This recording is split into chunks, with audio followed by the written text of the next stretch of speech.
Chal, the unbeaten run comes to an end, a 2-0 defeat to Salford City tonight. What went wrong? We were beaten by that team, simple as that. They thoroughly deserved the win. For us, it's about, like I say, it's about learning from it, and I think regardless of levels you've played at, budget, players you've brought in, their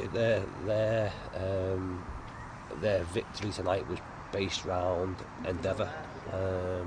The front two, which out of the three that sort of played, worked their socks off. They won all the second balls, and we just couldn't get a foothold, and it became a frustrating evening for us. But you have to learn from it. Like I say, we've had a fantastic start. We were always going to lose. Let's have it right. What you've got to do is make sure you bounce back. We were brilliant at it last year, and the fact that when we did lose, I think we lost consecutively once during the whole season. So tomorrow's a new day. Thursday we're back at it, nice and fresh, and we look to Eastleigh on Saturday and put it right and try and win. The opening few minutes, Salford really came out and started to dictate the play and really have some chances that Jay Lynch did well to save. Was a concern sort of from the start, really? Yes. Listen, I think sometimes, especially in not so much big games, this is the game you should want to play in. Some people may think and put a bit too much pressure on themselves. They think this is a big opportunity for them, and a lot out there look like rabbit in the headlights. And it's always a tough one because you don't want to make changes after 20 minutes. But I was very, very, very close, and it's one of them occasions where you wish you could make five subs, 7 subs, however many you might have, because we just needed to change the momentum.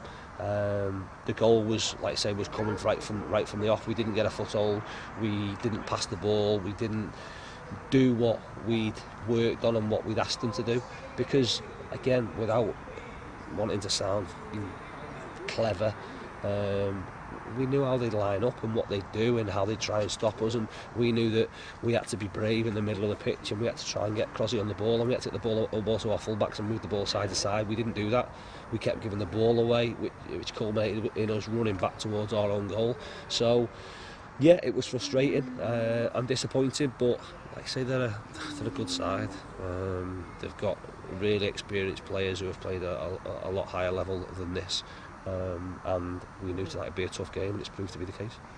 Half time we brought on Tom Brewitt and Gimme Torrey. Was that just a case of trying to get it up to Gimme and just see what happens? No, we wanted to change systems because again, we just felt that Nick Horton and Tom Walker were causing us issues because the two forwards were pulling on and looking to hit diagonals, and again resulted in Zane and Berkey sort of do I don't have to go in. So we tried to simplify it and put 3 at the back and let them 3 take care of the 2. Berkey and Zane out of possession, both against Horton and Walker, and whether it be a 3 up the pitch or a 1 in the hole behind the 2, just try and get us further up and get us playing. And to be fair, although we opened the game up, to be fair, and probably had an opportunity at one end where we're in their box and things are bouncing round, and within a minute the ball's in our net, and that sort of again takes the stuffing out of us a little bit. My disappointment is from there really, because you're 2-0 down and you're chasing a game, and you have to be adaptable, and it's almost impossible for us at the side to change it. But you've got to try and build pressure. So for me, building pressure, although it goes against our principles, building pressure is getting the ball into the front, and it's competing and winning second balls, and they won every second ball, and we didn't play the ball forward enough. And for what reason? Again, I don't know. Whether there's a misconception within there that the way we play is that we pass and we move the ball, and that's the only way to play. It's not. Like I say, you're chasing a game.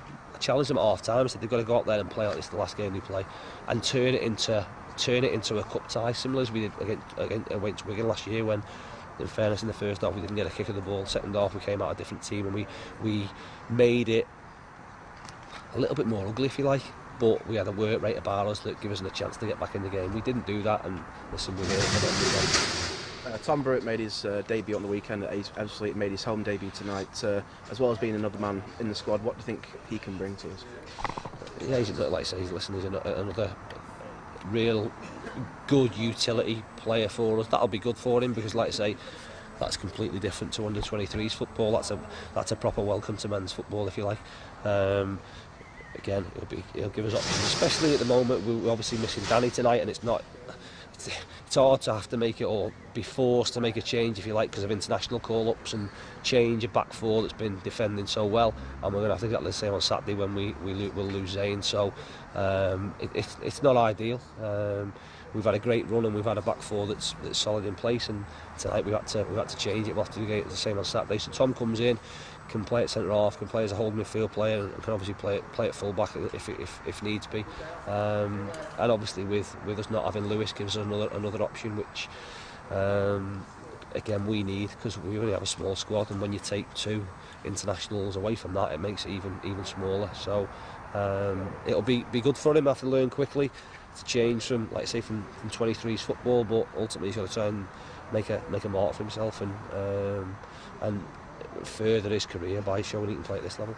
Ash Hemmings has also played the last couple of games in place with Joe Cardle. Is that just a case of giving Ash his fair chance? And yeah, I thought. Listen, we the 2 games, Sutton and Harrogate, with us drawing blanks and having 0-0s, we've got plenty of options in wide areas, and whether it be Joe, whether it be Gimme, whether it be Toogs, James, we've plenty of options, and ultimately people need to perform, and performing doesn't mean looking good on the eye. Ultimately you're a forward and you're at the top end of the pitch. It's about creating and scoring goals, and you have to be efficient, and they're in a position where, unfortunately, if they're not producing and creating for us and scoring goals, and then the likelihood is we're going to think about it and try and mix it up. We've gone 2 without scoring.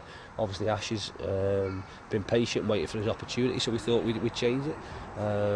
Like I say, it's not worked tonight, so we look at it again. We might make changes again for Saturday, because that's certainly an area where we need to improve in terms of our goal threat and our assisting of goals, because at the moment Rowe's scoring goals.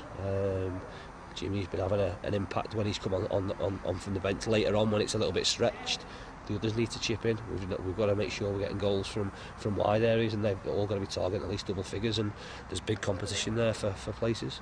As you mentioned before, finally, absent of Lewis Montrose all season, is there any return date for him coming back at all? No, it's a frustrating one. Lewis has joined in the last sort of 3 or 4 days with some mild discomfort, if you like, so he's done a little bit more today. Fingers crossed. He'll do something tomorrow, and then be back in training on Thursday, and we can get him back involved. He's been off his foot now for 3 weeks, totally offloaded, unloaded, so we've started to gradually load him back. It's a frustrating one for me, because ultimately I want to know where we stand, because Lewis is massively important to us, and it's equally as frustrating for him because, like I say, it's not an injury where it's sort of black and white and there's a definite time scale that if we leave it for 3 weeks he's going to be all singing, all dancing straight back into it. It's one where we've got to be careful, so it's not ideal. Like I say, fingers crossed there's no reaction from what he's done before the game today. He can do a session tomorrow and training on Thursday, and we'll play it by ear, but we need him back as quickly as possible because he's a massively important player for us. Thanks, Joe. Cheers.